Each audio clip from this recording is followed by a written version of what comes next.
in my life, we had to have an entire police force. That's wrong. Maybe They back killed in the 9 day, people in maybe Dayton, back Ohio. in the day, some KKK members defended somebody, but to paint them in a light that they're suddenly a great group because they did one I'm thing. talking about my experience with them. Yeah, I got to but be we true have to to my be clear. experience They with them. are a Your domestic- experience with them is one in which they did something that was wrong. If they attacked you in breakfast and tried to threaten your life, that's all on camera. then that's wrong. Yeah, That's I was wrong. eating breakfast. Well, America's That's experience wrong. with them is also sending in Antifa guys end up in jail for this bullshit. They end up putting other people in jail. They end up committing suicide because they're in over their heads. And then the Dayton, Ohio shooting was 9 people dead, including the shooter himself. I've counted about 17 deaths that come from Antifa rhetoric and Antifa violence. I don't know about that. They're a domestic terror group. Pardon me? That's more than black people. I don't know about that. Right. Okay, look, I have a bad feeling the cops are going to bust this soon. Let's try to get some tangible, hard, concrete things that could help the black community in this country. Give me. Dear sister, I'll mention one. There has to be honest spotlight casting on realities that fall outside of our ideologies. We have to be candid across the board. We got to be candid about the militarism at the top. Got to be candid about ugly treatment on the bottom. You got to be candid about the wealth inequality. You got to be candid about the issue of personal responsibility. So free speech. You got to be. Oh, absolutely. You got to have free speech, but without injurious harm. Okay, so Candace should be able to talk at any college. Oh, sure. There's no doubt about that. Now, of course, see, college is a different place than a community. And what I mean by that is that colleges do have the right to decide who is going to speak there relative to and they take what the federal issues funding are. and they decided it's only going to be leftist but politicians. it's got to be ideologically and politically diverse. But they have a right to do that. But when it comes to community, that's very different. You have a right to speak any community, any corner, and ought to be protected there as long as you don't engage in injurious harm. Right. I've never, ever advocated for violence. I've never been violent towards any person. I say what I believe. And I think that you'll find, and this is why I think the media is so obsessed with painting us as they did after we had our debate, is that we actually agree on more than we disagree. I think what we disagree on is how we fix it, right? So we totally disagree on how we fix it. We have a critique of the establishment in both parties. See, your support of Trump means you have an indictment of the conservatism in the Republican Party vis-a-vis its establishment. That's correct. I think he represents a new form of conservatism, and when he called it a swamp, he was being honest. I mean, there's just people on the left and the right. We were all losing. But the problem is, see, this is part of the contradiction, though. But when you come in, and then Trump, his attitude toward Wall Street, his attitude toward the military-industrial complex, they expand. They become even more powerful.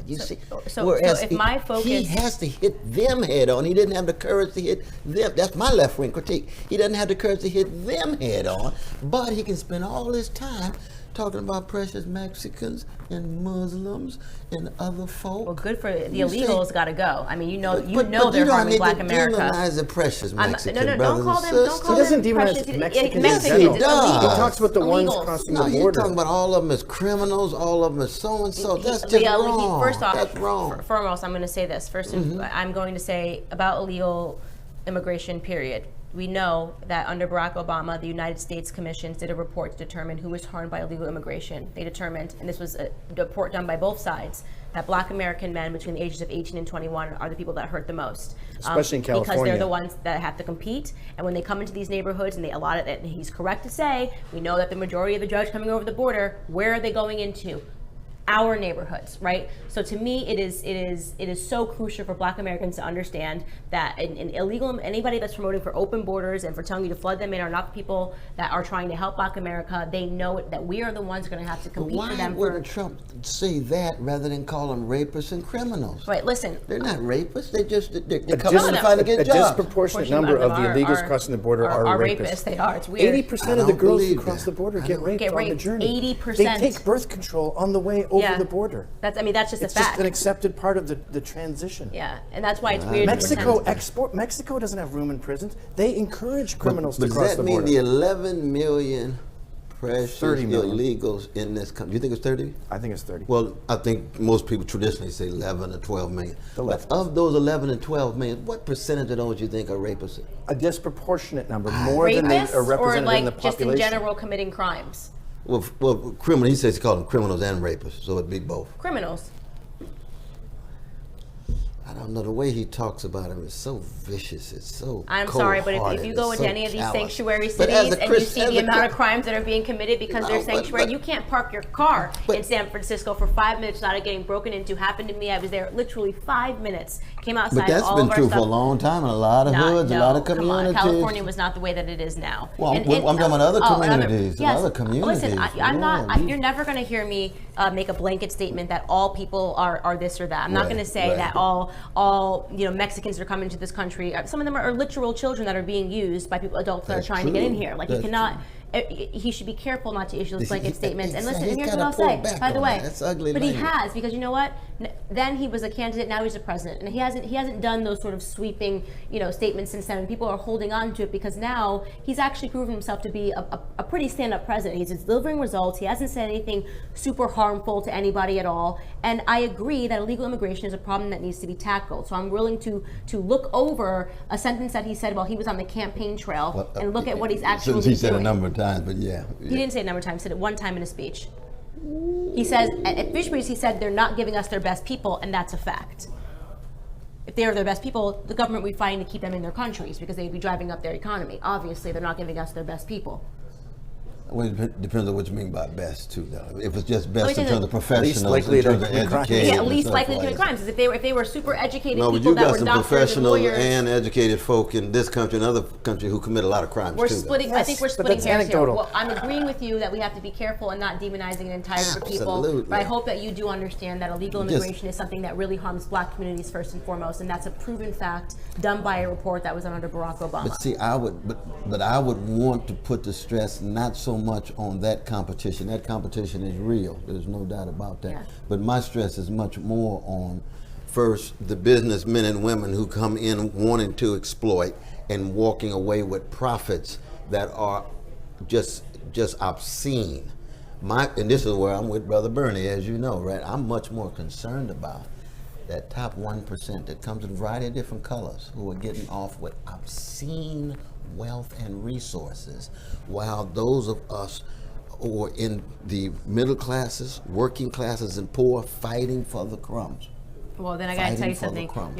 You're with him, and if he was elected, I don't see Trump talking about the critique of Wall Street the way Bernie does. If Bernie was elected tomorrow, all of those Wall Street people would be sending their money overseas, and they would get out of here That's the problem. as fast as possible on their planes We because all they have the agree. resources to. And, No, you know what And happened? we would see You know how what big happened? of gangsters they really No, are. you know what They're happened? not committed Then to the suddenly our- country, they're committed to their own Correct. cash. You want to know Correct. how we would see it? We'd all be broke. All of the markets would crash. There'd be nothing here because we don't have the entrepreneurial steer. The people that are entrepreneurs are going to leave for countries that allow them to be rewarded based on their hard work. Nobody is going to stay in the country. They say they're going to tax me 75%, I'm leaving. Period. Right? So then you're going to have a system where you have a bunch of people that are standing behind Bernie. The do-nothing people are going to have no money to go around because there is no entrepreneurship. The rich people have fled. It's exactly what happened to Chicago. We know that Bernie's idea of socialist policies does not work. It cannot be implemented. The grievance behind it might be accurate. The application of it does not work. So we have to come up with a better solution then. We're going to take it from the rich people. But just think of what you just said, though, sister. You're saying that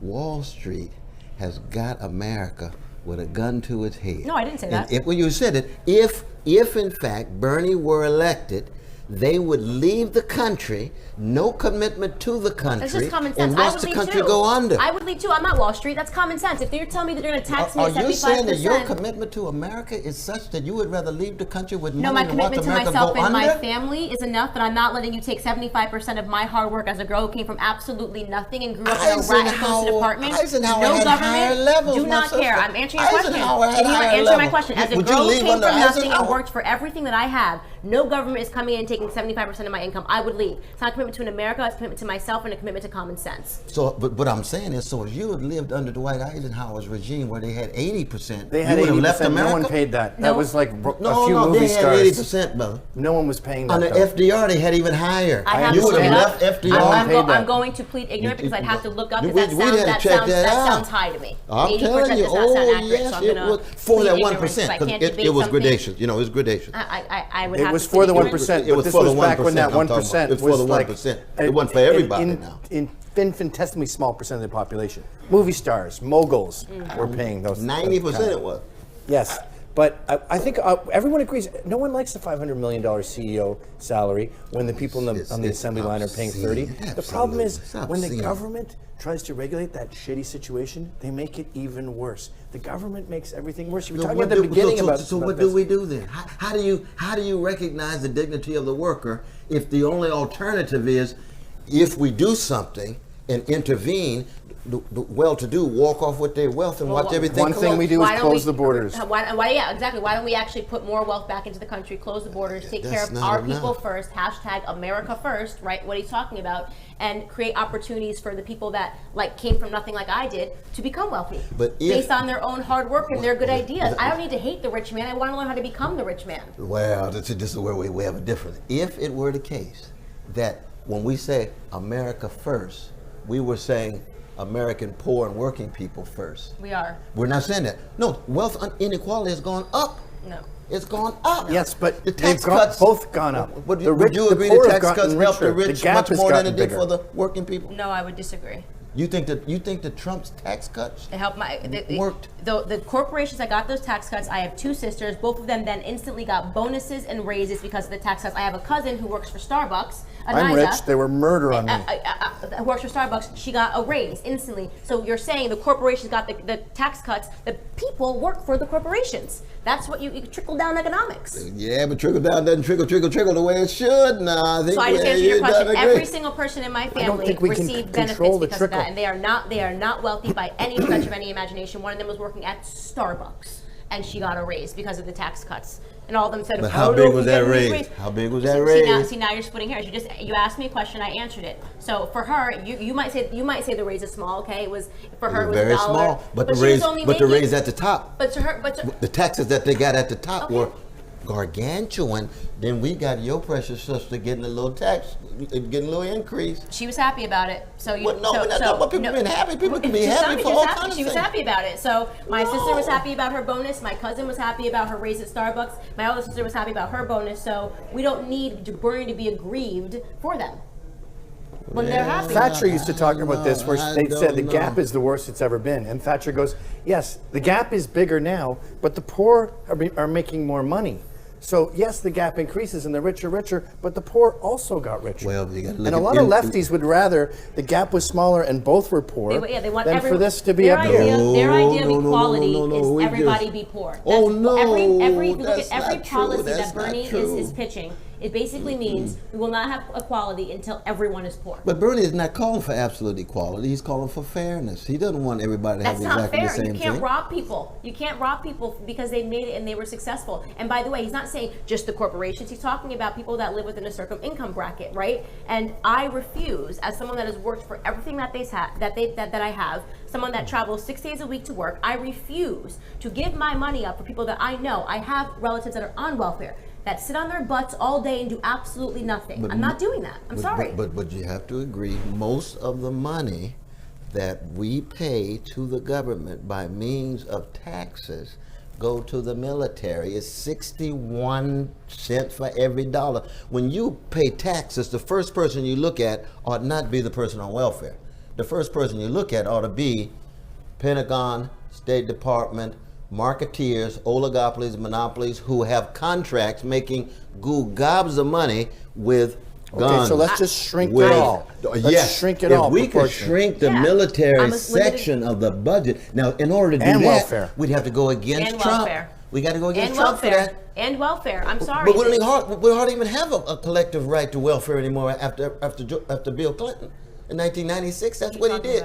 He undercut the right of citizens to have an automatic what's right great to about welfare. municipalities. So they got different programs that's in place, but it's no longer welfare as traditionally understood. He ended welfare as we traditionally understand it. But when you talk about the corporate welfare at the top, that has been increasing exponentially, and they are corrupt elites who have politicians in both parties who they are controlling. Trump is not getting controlled right now. That's pretty obvious. He's a stick of dynamite. He can't get a fair shake in the media, and that lets you know that he's going against no. interests. The media is not the place to look because the media has its own blindness in terms of militarism. Has the media said anything about the 7 wars that we have involved in?